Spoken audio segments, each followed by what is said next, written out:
This is something you've never seen before. We are about to party. Let's do this. It isn't your typical golf tournament. This is Live Golf. We're not from the country club. We love the game of golf. We're trying to have fun with it. Thank you, Jason. It's flipped the sport on its head, forcing the PGA Tour into a fight for survival, with celebrity investors getting tangled in the fray. The likes of LeBron James and even Drake. Big investors coming to try and save an organization that for the longest time looked like this. Jack Nicklaus and Arnold Palmer meet in a match that dangles $50,000 in first prize money. Traditionally, PGA Tour events are quieter. Golf etiquette is kind of what you would think. Live Golf seeks to reinvent professional golf and make it more compelling to a larger audience. It's new, it's disruptive, incredibly controversial. And that's because behind Live Golf is one of the world's largest sovereign wealth funds, backed by a country with a troubling history of political repression, restricting women's rights, and the murder of Saudi journalist Jamal Khashoggi.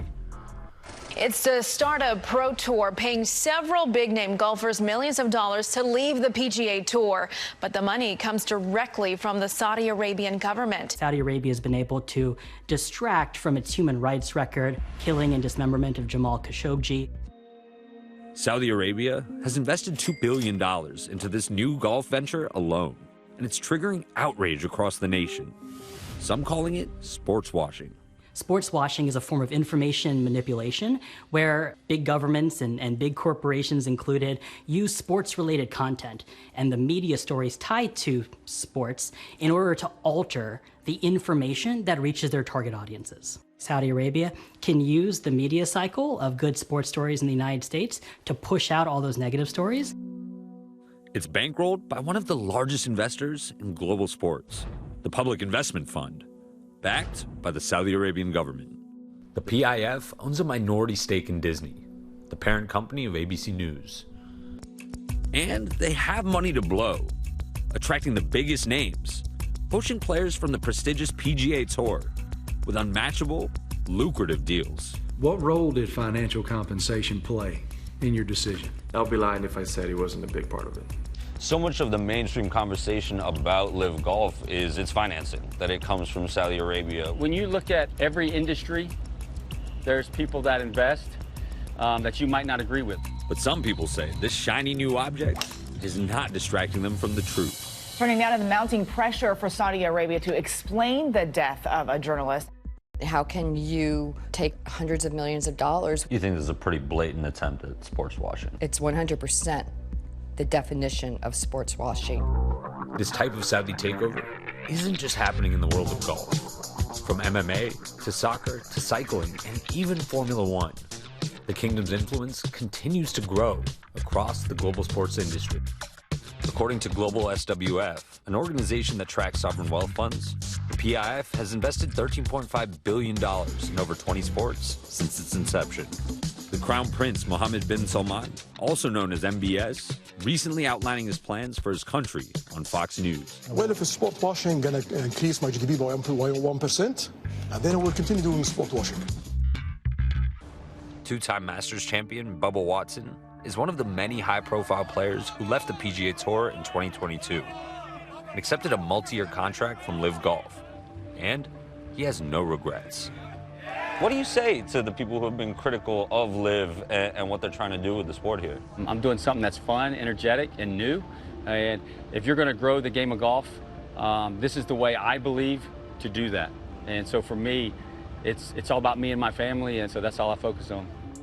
The 12-time winner on the PGA Tour joined Live Golf at the very beginning, jumping into an unfolding proxy war that started when PGA Commissioner Jay Monahan dropped a bombshell announcement on CBS. We made a decision last week to suspend those players, and they're no longer eligible for tournament play.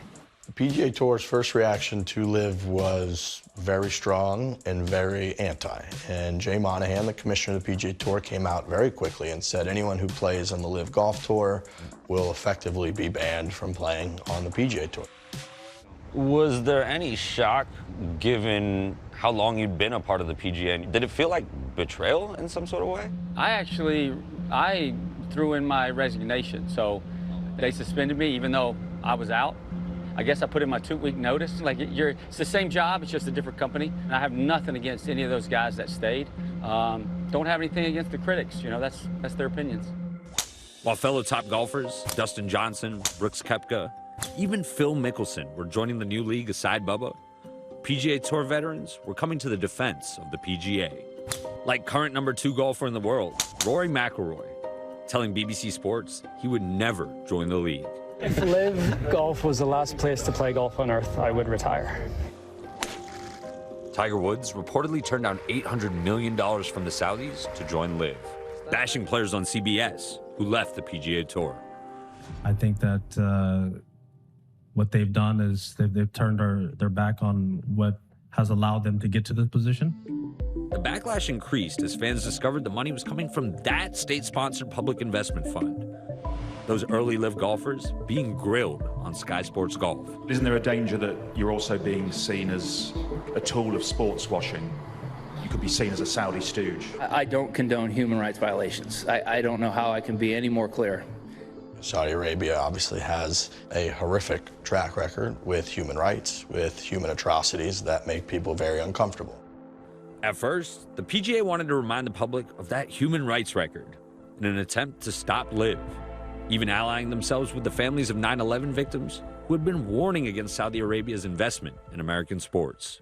Some of the early criticisms that the PGA Tour launched against the Live Golf Tour were couched in moral terms. They really latched on to the advocacy of the 9/11 Families United, that the Saudi government had this connection to the 9/11 attacks and therefore could not be trusted to be an actor in the American economy or American society. It was about, hey, we're all on the same page here. I can share with you what I know about the kingdom and their involvement in September 11th.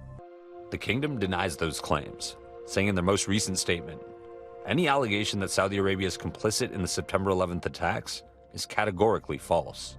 Jay Monahan publicly aligned himself with the families affected on CBS. As it relates to the families of 9/11, I have 2 families that are close to me that lost loved ones. And I would ask, any player that has left or any player that would ever consider leaving, have you ever had to apologize for being a member of the PGA Tour? What do you say to people who do say that Live is providing shade for its financial backers and who say that this is just a form of sports washing? I have no comment on that. I just, again, point to the power of what we're doing, the fact that we're attracting a young audience and ushering the sport into the future. That is good for the game of golf. That is good for sports. But after over a year of tension and mounting lawsuits between rival leagues, an ironic twist. The historic organization of the PGA caved, joining forces with Live Golf. The PGA says their back was against the wall, bleeding out money, and with big players abandoning ship. They needed capital, and they needed it fast. Monahan told the New York Times that's why they took the deal. It was very clear that the PGA Tour was facing an existential threat from a $700 billion sovereign wealth fund. And that sovereign wealth fund was determined to control the future of our sport. Monahan announcing the new partnership side by side with the governor of the PIF, Yasser Al-Rumayyan, on CNBC. Just this picture alone is going to surprise a lot of people. It's a historical day for the PGA Tour and the game of golf. There's been a lot of tension in our sport over the last couple of years. But what we're talking about today is coming together to unify the game of golf and to do so under one umbrella. There had been so much rhetoric between the 2 leagues, between the 2 tours. It had been so combative, so fiery, so hostile. And for the announcement to come that, the PIF and the PGA Tour are coming together after everything that had been said was purely shocking. A decision many never saw coming. Jay Monahan, the head of the PGA Tour, really let the families of 9/11 victims down, really let folks who care about the game of golf down. No one felt more deceived than the families of the 9/11 victims. We thought the PJT shared our values and shared our commitment to never, ever being in business with the kingdom. That's the way it felt until you wake up one day and they've turned on you also, you know.